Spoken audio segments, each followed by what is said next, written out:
जरांगेंच्या मेहुण्यासह 9 जणांवर तडीपारीची कारवाई करण्यात आलेली आहे।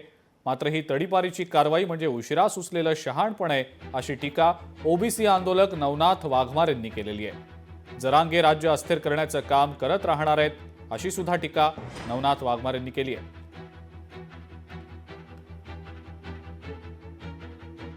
खरं तर जरांगेकडे माणसं राहिलेली नाहीत, परंतु जरांगे यांच्या पैशाच्या जीवावर भाड्याने लोक गाड्या लावून रोजंदारीनं लोक आणून त्या उपोषण असेल अशा कार्यक्रमाला बोलून त्या कार्यक्रमाला गर्दी करण्याचा प्रयत्न करतो।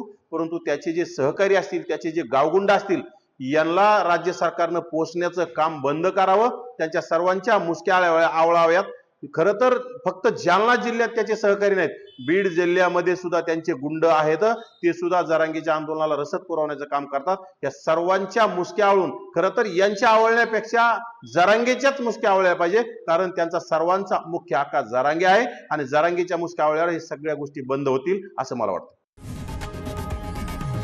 लोकशाही मराठी ऐका, पहा, जागरूक रहा।